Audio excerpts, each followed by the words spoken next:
नमस्कार दोस्तों, आप सभी का स्वागत है कहानी आपकी और मेरी ग्रहों की ज़बानी यूट्यूब चैनल के ऊपर में। इसमें हम लोग जो टॉपिक लिया है वो वीकली प्रेडिक्शन लिया है। 1 दिसंबर से लेकर 7 दिसंबर के बीच में आपका कैसा समय रहेगा। धनु लग्न है आपका। आप जानते ही हैं कि धनु लग्न जो है भाग्य का लग्न है और गुरु का लग्न है। बहुत ही इनका जो रहता है एम हाई रहने वाला लग्न है और साथ के साथ में बहुत आगे की सोचने वाले जातकों के लिए है ये। इसमें आपके पहले घर में 9 नंबर लिखा हुआ है, तो 9 लिखे होने के कारण आपका धनु लग्न है, आपकी धनु राशि नहीं है। जहाँ चंद्रमा होगा वहाँ धनु राशि कहलाएगी। तो ये जो प्रेडिक्शन है वो धनु लग्न के जातकों के लिए कहा जाएगा। इसमें ओवरऑल आपको देखा जाए तो गुरु जो है वो आपके धन भाव में बैठे हैं, धन के कारक भी रहते हैं, परंतु वहाँ पे शनि भी साथ में है। शनि जो है वो मकर राशि में उत्तराषाढ़ा नक्षत्र सूर्य के साथ में है। सूर्य जो है वो आपके 12वें स्थान में जा रहे हैं, तो आपकी थोड़ी सी हेल्थ के रिगार्डिंग आपको जो है अनसेटिस्फेक्शन होगा। साथ में ये भी हो सकता है कि थोड़ा सा हेल्थ भी आपकी इस समय ठीक नहीं रहे। सूर्य जो है वो खुद बुध के नक्षत्र ज्येष्ठा नक्षत्र में जाएंगे, तो बुध जो है वो आप अगर कोई बात खराब बोल देते हैं तो उसका घाव जीवन पर्यंत रह सकता है। उसको आपको ध्यान देने की ज़रूरत इसमें नज़र आ रही है।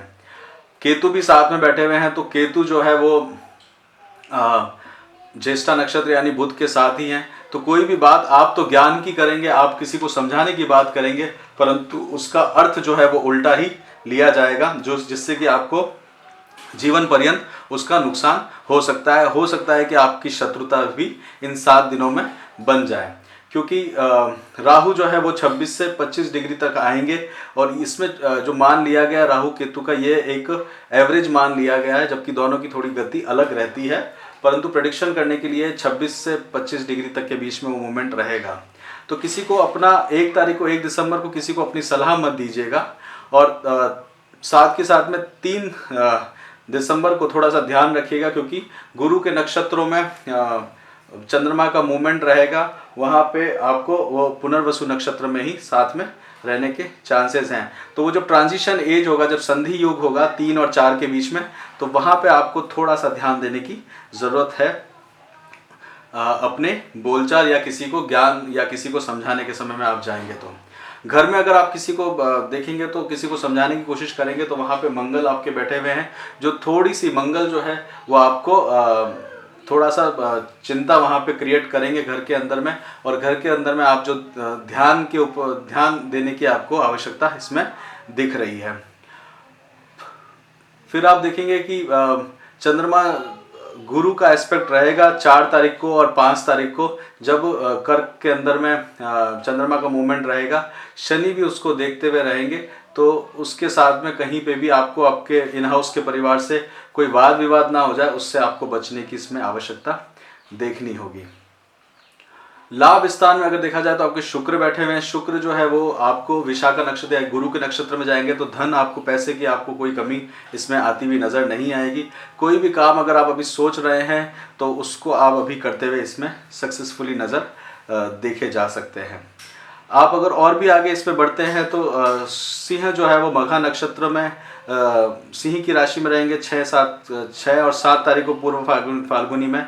तो हो सकता है कि आपको कहीं से बहुत एक अच्छी न्यूज़ भी आ जाए, और हो सकता है कि बच्चों की तरफ से भी कोई आपको अच्छी न्यूज़ मिलने के चांसेस हो सकते हैं। अगर आप धनु लग्न हैं और आपके कन्या बच्चों में कन्या है, तो शुक्र जो है वो आपके बच्चों की तरफ में एस्पेक्ट किए हुए हैं, तो वहाँ से भी आपको कुछ ना कुछ बेनिफिट मिल सकता है अगर उनके विवाह के योग अगर आप इसमें देख रहे हैं तो। साथ में गुरु का जो एस्पेक्ट है वो आपके कर्म स्थान में बना हुआ है, जो आपको आगे बेनिफिट लेके आएगा। थोड़ा सा खर्चा हो सकता है आपका, परंतु गुरु जो है वो उनका कर्म स्थान पे एस्पेक्ट बने होने के कारण आपको बेनिफिट लेके ज़रूर आएगा। ओवरऑल हेल्थ से रिलेटेड बात करी जाए तो थोड़ा ध्यान देने की ज़रूरत है, क्योंकि राहु आपके 6ठे स्थान में है जो कि रोग का निवास है, और सूर्य केतु बुध भी जो है वो 12वें स्थान में जा चुके हैं। एजुकेशन से रिलेटेड देखा जाए तो थोड़ी सी अगर टेक्निकल नॉलेज अगर आप लेना चाहते हैं तो उसमें आप थोड़ा सा काम कर सकते हैं। बट ये जो है कॉम्बिनेशन रहेगा कि अगर विदेश से कुछ टेक्निकल नॉलेज लेते हैं तो वो आपके लिए बेनिफिशियल रह सकती है। घर खरीदने के बारे में अगर आप सोच रहे हैं तो उसके लिए आपको ठीक समय अभी बनता हुआ नज़र नहीं आएगा, परंतु गुरु जो है वो आपके लग्न, आपके घर भाव में बैठे हुए हैं, तो वहाँ से आप प्लानिंग करके आप उसको आगे की प्लान कर सकते हैं। विवाह वगैरह के योग के हिसाब से देखा जाए तो विवाह के लिए जो योग है आपका, वो आपको आपके इन-लॉज के हाउस में आपको दिखेगा कि वहाँ पे कुछ विवाह का कार्यक्रम चल रहा है, जिसमें आप अपनी भागीदारी दे सकते हैं। अगर आप किसी से प्रेम करते हैं और उसके बारे में अगर आप अभी सोच रहे हैं, तो वहाँ से आपको बहुत ज़्यादा इसमें अभी रिजल्ट्स नहीं आते हुए दिख रहे, तो थोड़ा सा समय आपको रुकने की आवश्यकता है।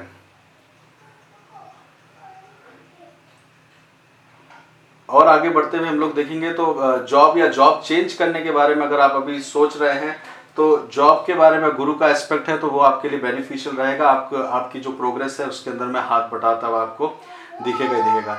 साथ में आप ये भी ध्यान दीजिएगा, अगर कभी कभार आपके लिए अगर स्त्री आपकी मित्र है, तो उसके शत्रु होने के चांसेस जो हैं, अगर आप बोलने से आपके शत्रु बनने के चांसेस, इसलिए जो भी बोलेगा सावधानी से बोलेगा, क्योंकि आपके मित्र जरूर शत्रु होते हुए देखे गए हैं धनु लग्न के साथ में।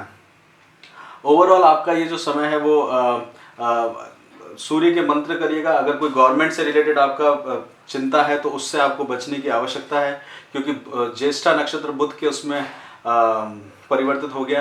किसी से सलाह लेके जरूर काम करेगा अगर गवर्नमेंट रिलेटेड आप काम करने की कोशिश कर रहे हैं इन 7 दिनों में, क्योंकि सूर्य जो है वो 15 डिग्री से 21 डिग्री की तरफ मूवमेंट लेंगे, और केतु जो है वो 26 से 25 डिग्री की तरफ मूवमेंट लेंगे। तो दोनों ही अपने आप में नज़दीक आते जा रहे हैं, जिसके कारण आपको थोड़ा सा तनाव जरूर महसूस होगा। सूर्य के मंत्र करने से आपको बेनिफिट होगा, परिवारजनों का आप सहयोग ले सकते हैं इस काम में, और साथ के साथ में आपको उनके मंत्र करने से बेनिफिट होता हुआ दिख रहा है। ओवरऑल ये आपका 1 दिसंबर से 7 दिसंबर तक का समय रहेगा। इसको थोड़ा सा गवर्नमेंट की तरफ से आपको थोड़ा सा तनाव आ सकता है, पिता की तरफ से थोड़ा सा तनाव आ सकता है, और परिवार की तरफ से थोड़ा सा तनाव आ सकता है। ओवरऑल धन वगैरह के हिसाब से और हेल्थ के हिसाब से थोड़ा आपके लिए ठीक समय रहेगा, उसका उपयोग करिएगा। मन में थोड़ी सी सबलता रखते हुए इस काम को करते रहेंगे, तो आपके लिए समय अच्छा निकल सकता है। आप सभी का बहुत बहुत धन्यवाद इसको सुनने के लिए। और अगर आपको पसंद आया हो तो लाइक करिए, शेयर करिए, कमेंट करिए, और आप इस तरह के वीडियोस और भी चाहिए आगे, तो उसके लिए आप इस चैनल को सब्सक्राइब करिए। बहुत बहुत धन्यवाद।